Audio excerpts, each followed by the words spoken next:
Radhe Radhe friends, welcome back to my channel Bhakti with Mitu. Friends, आज आप इस वीडियो में सुनेंगे वैभव लक्ष्मी व्रत की संपूर्ण कथा, विधि, नियम और लक्ष्मी सत्वन का पाठ, संपूर्ण पूजा विधि। जय माँ लक्ष्मी। आइए शुरू करते हैं। माँ वैभव लक्ष्मी का व्रत जो भी सच्चे और शुद्ध मन से रखेगा, उस व्रत के साथ इस कथा को सुनेगा और लोगों को सुनाएगा, उस पर माँ लक्ष्मी की कृपा अवश्य होगी और उसे मनचाहा फल मिलेगा। इसके पाठ से आपके भाग्य में परिवर्तन होगा, परंतु इसके लिए हर प्राणी को व्रत करने की शास्त्रीय विधि एवं व्रत कथा का पाठ ठीक नियम अनुसार करना होगा। व्रत करने के साथ एकमात्र यही कथा है जो आपके लिए धन के खजाने खोल सकती है। यह व्रत शीघ्र फल देने वाला है, किंतु फल न दे तो 3 माह के बाद फिर से यह व्रत शुरू करना चाहिए और जब तक मनोवांछित फल ना मिले तब तक यह व्रत 3-3 महीने पर करते रहना चाहिए, तो कभी भी इसका फल अवश्य ही मिलता है। सबसे पहले व्रत विधि आरंभ करने के लिए श्री यंत्र को सामने रखकर श्री यंत्र को नमस्कार ऐसा बोलकर श्री यंत्र को नमस्कार करें। इसके बाद माता लक्ष्मी के 8 स्वरूपों को प्रणाम करें। धन लक्ष्मी स्वरूप, श्री गजलक्ष्मी माँ, श्री अधिलक्ष्मी माँ, श्री विजय लक्ष्मी माँ, श्री ऐश्वर्य लक्ष्मी माँ, श्री वीर लक्ष्मी माँ, श्री धान्य लक्ष्मी माँ, श्री संतान लक्ष्मी माँ। इसके बाद लक्ष्मी सतवन का पाठ करें, जो लाल कमल के फूल पर विराजमान है, जो अतुलनीय कांति वाली है, जो महान तेज वाली है, जो समस्त लाल वर्ण है, जिन्होंने लाल वस्त्र पहने हुए हैं, जो भगवान विष्णु की पत्नी है, जो माँ लक्ष्मी सबके मन को आनंद देती है, जो समुद्र मंथन के समय सागर में प्रकट हुई थी, जो विष्णु भगवान को प्रिय हैं, जो कमल पर विराजित हैं और जो अतिशय पूजनीय है। हे लक्ष्मी माँ, आप मेरी रक्षा करें। आइए अब जानते हैं व्रत रखने के नियम। इस व्रत को यदि नारी करे तो इसका फल अधिक मिलता है। यदि किसी कारणवश नारी यह व्रत नहीं कर सकती तो पुरुष भी इस व्रत को कर सकते हैं। यदि विवाहित हैं तो पति पत्नी दोनों इस व्रत को रखें तो इससे माँ लक्ष्मी अति प्रसन्न होती है। व्रत रखने के लिए पहले अपने मन और विचारों को शुद्ध करें। किसी प्रकार का छल कपट पाप मन में ना आने दे। व्रत करते समय यह स्वार्थ मन में ना रखे कि मुझे धन प्राप्त करना है, बल्कि यह सोचकर व्रत रखें कि मुझे माँ लक्ष्मी को प्रसन्न करना है। माँ लक्ष्मी के सभी स्वरूपों को प्रणाम करें और श्री यंत्र को प्रणाम करें। माँ लक्ष्मी का व्रत शुक्रवार के दिन रखना चाहिए। यदि किसी कारणवश किसी शुक्रवार आप यह व्रत नहीं कर सकते तो इसके स्थान पर अगले शुक्रवार को यह व्रत करके माँ लक्ष्मी से क्षमा मांग ले। व्रत पूजन के समय सोने की कोई चीज पूजा के लिए रखे। यदि घर में सोना ना हो तो इसके स्थान पर चांदी भी रखी जा सकती है। रजस्वल्या नारियां उन दिनों में शुक्रवार छोड़ सकती हैं। माँ लक्ष्मी के लिए 21, 31, 51 या 101 व्रत करके अपनी श्रद्धा के अनुसार रखे जा सकते हैं। व्रत संपूर्ण हो जाने पर 7 कन्याओं को अच्छे से अच्छा भोजन और लक्ष्मी पूजन के पश्चात एक पुस्तक भेंट में देनी चाहिए। हर व्रत संपूर्ण होने पर माँ वैभव लक्ष्मी व्रत की कथा की 11, 31, 21, 51, 101 या इससे अधिक पुस्तकें अपने मित्रों, संबंधियों व सत्संग में अवश्य बांटे। आइए अब सुनते हैं माँ वैभव लक्ष्मी की व्रत कथा। एक बड़ा शहर था। इस शहर में न जाने कितने ही लोग रहते थे।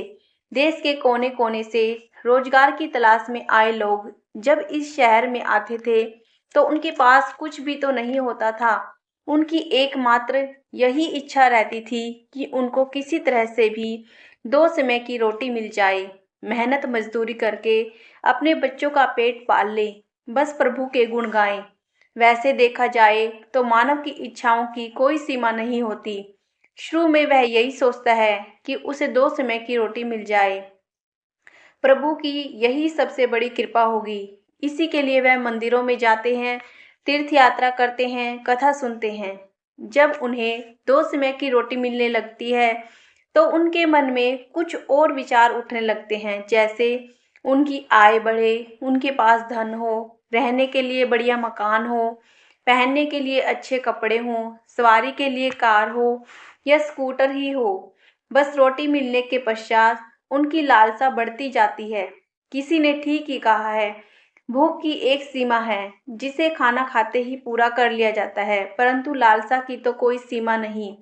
मानव जीवन की भी एक सीमा है।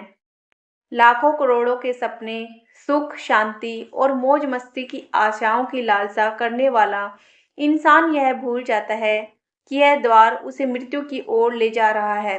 मानव जीवन इतना बड़ा कहाँ है जिस पर हम भविष्य का इतना बड़ा बोझ लाद देते हैं। हम काम, क्रोध, लोभ, मोह एवं अहंकार में अंधे होकर उस प्रभु, उस महाशक्ति को भूल जाते हैं जिसने इस संसार को जन्म दिया है। जो जीवन देता है वही मृत्यु भी देता है। कलयुग में तो ऐसा ही होता है। पाप की परछाइयां लंबी और गहरी होना शुरू हो जाती हैं। धर्म व्यापार बन जाता है, अधर्मी खूब फलते फूलते हैं। इस बड़े शहर में तो धर्म, कर्म और अधर्म अधिक था। इसी शहर में एक मोहल्ले में राधा और गोपाल पति पत्नी के रूप में रहते थे। उनका छोटा सा घर था, यानी कि घर के नाम पर एक कमरा था। उसी में रसोई, उसी में सोना, उसी में खाना पीना, यही था उनका घर। गोपाल किसी मिल में नौकरी करता था, राधा घर का सारा काम काज करती थी। उसने अपने छोटे से घर को भी इतना साफ सुथरा और सजा रखा था कि मोहल्ले की औरतें भी अक्सर कहती, घर की सफाई रखना तो हमारी राधा बहन से सीखे। यह बात तो राधा भी जानती थी कि इस शहर में अच्छे लोग कम और बुरे अधिक हैं। उसी के अड़ोस पड़ोस में कुछ औरतें ऐसी थी जो दिन भर एक दूसरे की चुगलियां करती रहती थी। दूसरों के घरों में ताक झांक कर उनकी बुराइयां ढूंढना तो उनका सबसे पहला काम था। अपने घर की भले ही उनको कोई खबर ना हो, मगर पूरे मोहल्ले की खबर तो उनके पास यूं ही रहती थी, जैसे मोहल्ले की डायरी लिखने का काम प्रभु ने उन्हें ही सौंप रखा हो। राधा को उनकी यह बातें पसंद नहीं थी। पहले तो उसे घर के कामकाज से समय नहीं मिल पाता था। दूसरा, पति की सेवा करना उसका धर्म था। पति की लंबी आयु और उन्नति के लिए ईश्वर की उपासना करती। हर मंगलवार को महावीर जी का व्रत करके अपने पति की चिरायु के लिए कामना रखती थी। मोहल्ले की चुगलखोर औरतों को राधा की अच्छी आदतें कैसे पसंद आ सकती थी। वे तो यह कहने लगी कि राधा में बड़ी अकड़ है, जो किसी से बात नहीं करती। शायद इसलिए न कि वह बड़ी सुंदर है, उसे अपनी सुंदरता पर बड़ा गर्व है। उसे यह नहीं पता कि जिस मोहल्ले में रहते हैं वहां सबसे मित्रता करते हैं, उनके साथ मिलकर बैठते हैं। यदि वह किसी के पास दुख बांटने नहीं जाएगी तो कल को इसके पास कौन आएगा। इन सब की बड़ी बहन राम भजनी थी, जो पूरे मोहल्ले को अपनी उंगलियों पर नचाती थी। बहन राम भजनी ने अपनी ही एक कीर्तन मंडली बना रखी थी, जो घर घर में जाकर कीर्तन करती थी। राधा को ऐसी औरतें बिल्कुल पसंद नहीं थी, जो कीर्तन करते समय भी एक दूसरे की चुगलियां करती हो। यही कारण था कि राधा ने कई बार उनको टोकते हुए कह दिया था, देखो बहन राम भजनी, वैसे तो आपका नाम है राम भजनी, मगर मैं आपसे हाथ जोड़कर प्रार्थना करती हूँ कि पूजा एवं कीर्तन करते समय किसी की चुगली मत किया करो। किसी की बुराई करने से तो अच्छा है आप उस समय में प्रभु का नाम ले। इससे आपका जीवन भी सफल होगा और बुराई से भी बच जाओगे। राधा की इतनी बात सुनते ही बहन राम भजनी को क्रोध आ गया। क्रोध के मारे उसके चेहरे का रंग लाल हो गया। वह कड़क कर बोली, ओ कल की छोकरी, क्या तू मुझे बताएगी कि मुझे क्या करना है। अभी शहर में आए 2 साल हुए हैं, गांव का गोबर अभी हाथों से उतरा नहीं और हम शहर वालों को अकल सिखाने लगी है, गंवार कहीं की। देखो बहन, मैं गंवार हूं या कुछ और, मैं प्रभु भक्ति में पूरा विश्वास रखती हूँ। मैं यह अच्छी तरह जानती हूँ कि भक्ति में ही शक्ति है। भक्ति ढोलक या चिमटे के बजाने से नहीं होती, बल्कि सत्य के पथ पर चलने से होती है। ईश्वर का यही सिद्धांत है, यही शिक्षा है कि किसी का बुरा मत करो। मैं तो हर जीवात्मा में रहता हूँ। तुम मेरी तलाश में क्यों बाहर भटक रहे हो? यदि तुम सत्य और विश्वास का सहारा लेकर अपनी आत्मा में मुझे तलाश करोगे, तो मैं तुम्हें अवश्य मिलूंगा। इस बात को सुनकर वह राम भजनी और उसकी साथी सब मिलकर राधा का मजाक उड़ाने लगी। राधा जानती थी कि यह लोग पाप करने वाले हैं, इनकी पूजा तो केवल ढोंग है, दिखावा है। इनके मन काले हैं, खोटे हैं, इनसे अधिक बोलने का कोई लाभ नहीं। इनकी कीर्तन मंडली खूब धन कमा लेती है। ईश्वर के नाम पर व्यापार, दुर्गा के नाम पर लूट। छी छी छी, घिन होने लगी थी राधा को इन सब से। उसने अपने घर में पूजा पाठ करना शुरू किया, इन लोगों से दूर रहने लगी। उधर गोपाल बुरी संगत में पड़कर शराब पीने लगा, जुआ खेलने लगा। गांव से आया सीधा साधा गोपाल शहर में साथियों के साथ ऐसा फंसा कि उसे यह बुरी आदतें लग गई। शुरू शुरू में उसने अपने आप को बहुत बचाने का प्रयास किया, लेकिन जब चारों ओर ही आग लगी हो तो वह कब तक बच सकता था। एक मजदूर का वेतन ही कितना होता है? सारा मास वेतन मेहनत करने से जो वेतन मिलता था, उससे घर की 2 समय की रोटी चल सकती थी। मकान का किराया, दुकानदारी, कपड़े लत्ते, यह सब कुछ उस वेतन से ही तो चलता था। लेकिन जब इस वेतन से शराब पी जाए, चरस गांजा पिया जाए, जुआ खेला जाए, तो घर कैसे चलेगा? राधा बेचारी बहुत दुखी हो गई, अंदर ही अंदर घुलने लगी। पति को मना करती तो उल्टा उसे मार पड़ती, गालियां सुनने को मिलती। घर में आकर वह इतना हाय हल्ला करता कि लोगों को उनका मजाक उड़ाने का मौका मिलता। वह अंदर ही अंदर टूटने लगी, हर समय उदास रहने लगी। अपने मन की आग को शांत करने के लिए आंसू बहाती रही। इस परदेश में उसका कौन था जो उसे सहारा देता? वह तो अकेली पड़ गई थी। ले देकर उसे प्रभु का ही सहारा था। माँ दुर्गा ही उसे सहारा देती। माँ लक्ष्मी तो इस घर से रूठ ही चुकी थी। गोपाल ने घर के बर्तन तक बेच डाले थे। इतने बड़े संकट में भी उसने प्रभु पर विश्वास नहीं छोड़ा, माँ दुर्गा की उपासना नहीं छोड़ी। उसे पूर्ण विश्वास था कि एक दिन माँ उसके सारे संकट दूर कर देगी। एक दिन जब घर में खाने को कुछ नहीं था, वह 2 दिन से भूखी थी। जिस दुकान में खाने पीने का सामान उधार में मिलता था, उसने इसलिए उधार देने से मना कर दिया क्योंकि उसके पिछले रुपए ही नहीं दिए गए थे। इस युग में तो जिसके पास लक्ष्मी नहीं वह भूखा मर जाएगा। राधा माँ के चित्र के आगे हाथ जोड़े बैठी रो रही थी। माँ ने उसकी आंखों से टपकते आंसू देख लिए थे, उसके हृदय के दुख जान लिए थे। राधा रोए जा रही थी, साथ में वह माँ लक्ष्मी का पूजन भी कर रही थी। माँ लक्ष्मी मुझे बचा लो, माँ मुझे बचा लो। देखो मेरे घर की क्या हालत हो गई है। मैं 2 दिन से भूखी हूँ, मेरा पति बिगड़ चुका है। घर में लक्ष्मी जी आप बैठी हुई हैं, परंतु आपका दूसरा स्वरूप जो इस संसार में माया का है, वह इस घर में नहीं है। इसके बिना जीवन नहीं। माँ मुझे बचा लो, माँ मुझे शक्ति दो, शक्ति दो माँ। माँ लक्ष्मी कृपा करो, इस घर को बचा लो। अब आप ही मेरा अंतिम सहारा हो। आपने मुझे ना बचाया तो मैं आपके चरणों में ही जान दे दूंगी। अब तो मेरा यह अंतिम निर्णय है। यह कहती हुई राधा माँ लक्ष्मी के चित्र के आगे गिर गई। उसी समय घंटियां बजने लगी, शंख की आवाज आने लगी। राधा के उदास चेहरे पर अपने आप खुशी की लहर दौड़ गई।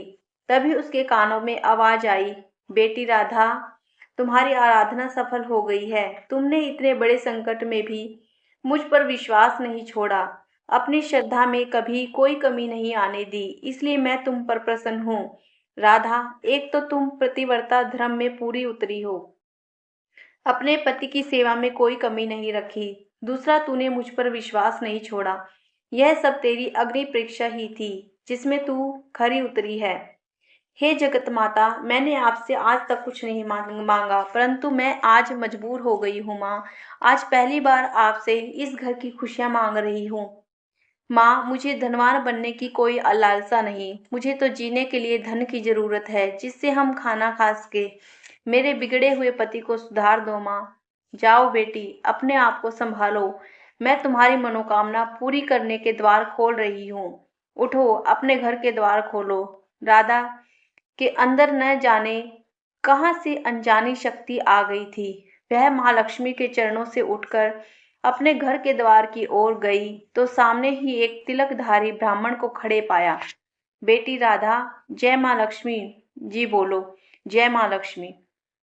राधा ने पूरी शक्ति से कहा, देखो बेटी, मैं माँ लक्ष्मी जी के मंदिर का पुजारी हूँ। माँ के आशीर्वाद से यह 2 बोरी आटा और साथ में दालें और घी, यह सब खाने की सामग्री आपके घर पहुँचाने के आदेश हुए हैं। आप धन्य हैं महाराज, आप धन्य हैं। माँ लक्ष्मी के पुजारी होने के नाते मैं आपके चरण छूती हूँ महाराज, और आपसे यह प्रार्थना करती हूँ, मुझे इस संकट से निकालने का उपाय बताए। देखो बेटी, इस माया रूप संसार में सुख प्राप्त करने के लिए अपने मन को शुद्ध और आत्मा को पवित्र रखना पड़ता है। माया अर्थात लक्ष्मी जी को तिजोरियों में बंद रखने वाले पापी होते हैं। यदि तुम अपने मन को शांति और घर गृहस्थी चलाने के लिए लक्ष्मी जी को प्राप्त करना चाहती हो तो वैभव लक्ष्मी माँ का व्रत करो। इस व्रत के करने से आपकी हर मनोकामना पूरी होगी, तुम्हारे सारे संकट दूर हो जाएंगे। लेकिन पुजारी जी, मुझे इस व्रत की विधि तो बता दो। मैं तो माँ की उपासना बचपन से कर रही हूँ, किंतु व्रत की विधि मुझे नहीं पता। देखो बेटी, लक्ष्मी जी का व्रत बहुत सरल है। इसे वैभव लक्ष्मी व्रत कहा जाता है। जो प्राणी सच्चे मन से इस व्रत को कर लेता है, उसकी सारी मनोकामनाएं पूरी हो जाती हैं। उसे हर प्रकार के सुख संपत्ति प्राप्त होते हैं। इस व्रत को विधि पूर्वक करने से ही इसका फल मिलता है। जो लोग इस व्रत को विधि पूर्वक नहीं करते, उन्हें कोई फल ही नहीं मिलता, बल्कि वे अपने मन की शांति खो बैठते हैं। कई पाखंडी और धोखेबाज यह कहते फिरते हैं कि सोने के गहनों की हल्दी कुमकुम से पूजा करो, बस व्रत हो गया, परंतु ऐसा नहीं है। कोई भी व्रत जब तक विधि अनुसार नहीं किया जाता, उसका फल शून्य ही तो मिलेगा। यह सब कुछ भी अपने आप पर निर्भर करता है। वैसे घर में यदि सोना हो तो व्रत रखकर उसकी उपासना जरूर करें। माँ लक्ष्मी जी का व्रत शुक्रवार को रखना चाहिए। सुबह उठकर नहा धोकर साफ सुथरे कपड़े पहने और दिन भर माँ का पूजन करें।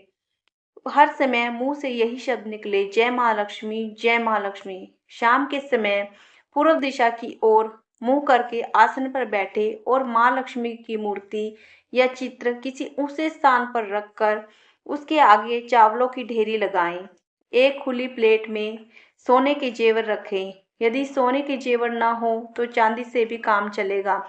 माँ लक्ष्मी के चरणों में गुलाब के लाल फूल अर्पण करके धूप के साथ साथ देसी घी की ज्योति जगाएं।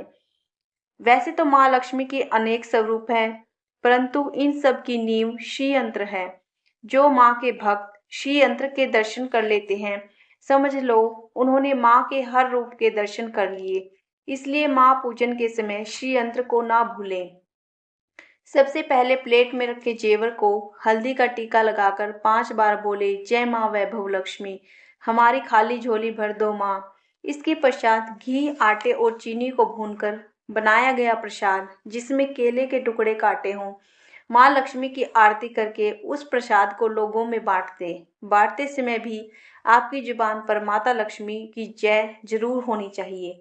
यह व्रत निरंतर 21 या 51 रखे जा सकते हैं। सूर्यास्त होने के पश्चात माँ की उपासना करके जब प्रसाद बांट ले तो आप भी भोजन ग्रहण कर सकते हैं। माँ के आगे रखे चावलों को सब पक्षियों को डाल दें। व्रत रखने वाले हर भक्त के लिए यह जरूरी है कि वह श्री वैभव लक्ष्मी कथा का पाठ करे और लोगों को भी सुनाए। इससे और अधिक पुण्य मिलता है। यह सारे व्रत जब विधि पूर्वक पूरे हो जाएं, तो इसके फलस्वरूप प्राणी की हर इच्छा पूरी हो जाती है। माँ लक्ष्मी स्वयं उनका कल्याण करती है। उनके घर में सुख ही सुख मिलते हैं। धन तो आता ही है, परंतु जिनके घर में संतान ना हो, उनके लिए यह व्रत वरदान से कम नहीं है। जब व्रत संपूर्ण हो रहे हों, अर्थात 21वां या 51वां व्रत जब रखें, तो उस दिन 7 छोटी बच्चियों को घर बुलाकर उन्हें उनका मनपसंद भोजन कराएं। फिर कन्या को चांदी का अथवा गिल्ट का एक एक सिक्का दक्षिणा में दे या रुपए दे। उसी दिन माँ लक्ष्मी की वैभव लक्ष्मी व्रत कथा की 101 या 51 प्रतियां माँ के भक्तों को अपने हाथों से बांटे। यदि इतनी प्रतियों की शक्ति ना हो तो 11 तो अवश्य ही बांटनी चाहिए।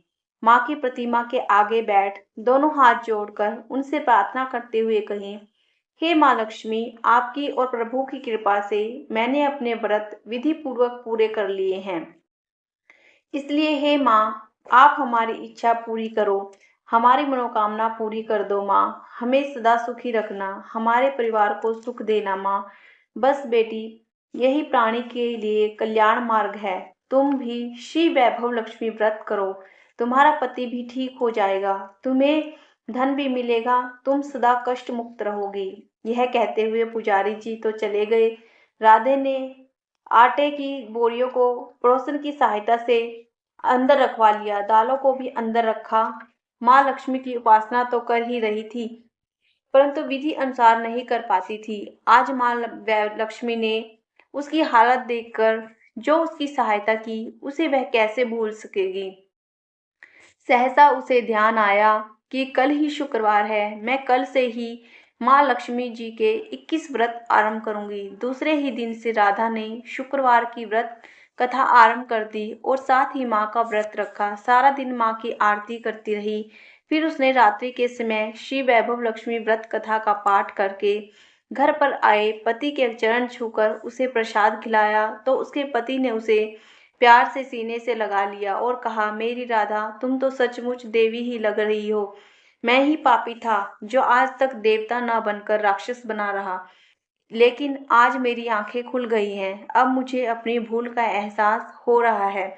मैं आज माँ लक्ष्मी के चरणों में बैठकर यह प्रतिज्ञा करता हूँ कि मैं कभी भी शराब नहीं पीऊंगा, न कभी जुआ खेलूंगा, न ही गंदे और बुरे लोगों की संगत में बैठूंगा।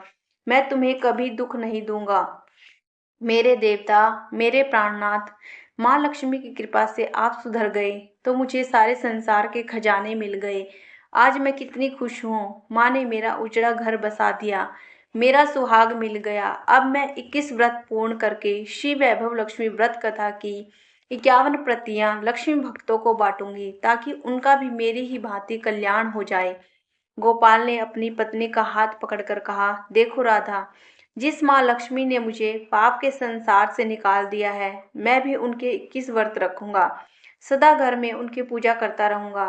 राधा ने अपने पति के चरण कमलों में अपना सिर रखते हुए कहा, मेरे देवता, आज मैं बहुत प्रसन्न हूँ। माँ लक्ष्मी की कृपा से मुझे आज नया जीवन मिला है। बोलो जय माँ वैभव लक्ष्मी, जय माँ लक्ष्मी। फ्रेंड्स, कमेंट में जय माँ लक्ष्मी लिखना ना भूलें।